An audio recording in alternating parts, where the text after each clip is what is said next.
یا الہی بخش دے سید کو روز حشر تو۔ دلشاد ہیں محمد دلشاد کولکاتہ سے۔ سوال ان کا یہ ہے کہ ان کے منہ سے یہ نکل گیا کہ اللہ کے پیچھے ہی لگ گئے، تو کیا ایسا جملہ کہنا کفر ہے؟ اور ان کا مقصد اللہ کی شخصیت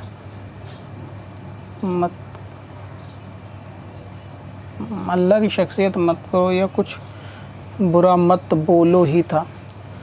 ان کے شاید کہنے کا مطلب یہ ہے کہ جیسے کوئی شخص کسی معاملات میں اگزامپل کے طور پہ دعا کرنے کے اعتبار سے وہ اسی ایک ہی چیز کو اللہ تعالیٰ سے بار بار طلب کرے یا ایک ہی چیز کو اللہ تعالیٰ سے بار بار مانگے، اور اس کو جو ہے نا اس طریقے سے جیسے انہوں نے کہا کہ سامنے والے سے کہہ دے کہ تم تو اللہ کے پیچھے ہی پڑ گئے،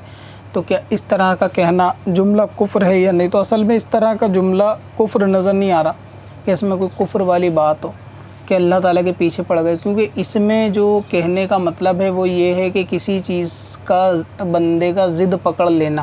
یعنی جس کو ہم عرف میں کہتے ہیں کہ پیچھے پڑ جانا۔ پیچھے پڑ جانے سے کسی چیز کو منوانے کے اعتبار سے بھی ہو سکتا ہے، اس کی ضد پکڑنے کے اعتبار سے بھی ہو سکتا ہے، یا یہ کہ اپنی دعا کو قبولیت کے اعتبار سے بھی ہوتا ہے کہ بندہ اللہ تعالیٰ سے کسی بھی ایک چیز کے طلب کرتا رہے، دعا کرتا رہے، بار بار اللہ تعالیٰ سے وہ چیز ہر دعا میں مانگتا رہے۔ سامنے والا اس کو دیکھ کر اگر یہ جملہ کہے کہ تم تو اللہ کے پیچھے ہی پڑ گئے، تو اس کا مطلب یہ ہوتا ہے کہ تم نے اپنے کسی کام کی یا دعا کے لیے جو ہے وہ ضد پکڑ لی ہے، تو اس اعتبار سے یہ جملہ کفر کا نہیں ہوگا۔ اور جیسا کہ انہوں نے پھر بعد میں وضاحت بھی لکھی ہے کہ ان کا مطلب بھی کوئی برا نہیں تھا، بلکہ یہ تھا کہ اللہ تعالیٰ کو برا مت کہو، یعنی برا مت بولو،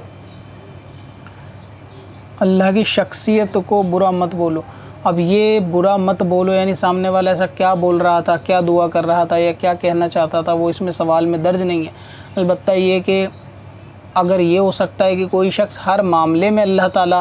کی، جس طرح سوال کے آخری لائن سے ظاہر ہو رہا ہے کہ کسی بھی معاملے میں اللہ تعالیٰ کی کمی نکالے معاذ اللہ، کہ یہ کام بھی اللہ تعالیٰ نے کیا، یعنی یہ ایسا ہوا تو اللہ تعالیٰ نے کر دیا، یا اللہ تعالیٰ ہمارے ساتھ ایسا کیوں کرتا ہے، تو اس اعتبار سے بھی اگر سامنے والے نے کہا ہو کہ تم تو اللہ کے پیچھے ہی پڑ گئے، یعنی ہر چیز اللہ تعالیٰ میں ہر برائی یا عیب جو ہے ہر برائی کی نسبت اللہ تعالیٰ کی طرف کرتے ہو، تو اس طریقے کا جملہ ہوگا تو بھی کہنے والا کافر نہیں ہوگا، مگر یہ کہ سامنے والا کس طریقے سے اعتراض کر رہا ہے وہ دیکھا جائے گا۔ ہو سکتا ہے بعض صورتوں میں سامنے والے کے جملے جو ہے وہ کفر ہوں۔ تو اس میں دونوں صورتیں میں نے بتا دی کہ اگر کوئی دعا میں کسی چیز میں اللہ تعالیٰ سے بار بار طلب کرے، کوئی بندہ یہ کہے کہ تم اللہ کے پیچھے پڑ گئے، یا پھر یہ کہ کسی برائی کی نسبت اللہ تعالیٰ کی طرف دلائے اور ہر معاملہ کے اندر اللہ تعالیٰ کو بیچ میں انوالو کرے، تو اس اعتبار سے کہنا کہ تم اللہ تعالیٰ کے پیچھے پڑ گئے یہ بھی کفر ہو سکتا ہے، لیکن یہ اس طرح کہنے والے کے لیے کفر نہیں ہے کہ جو کہے اللہ تعالیٰ کے پیچھے پڑ گئے۔ کب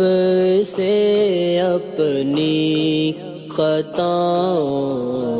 کا شمارا جائے گا،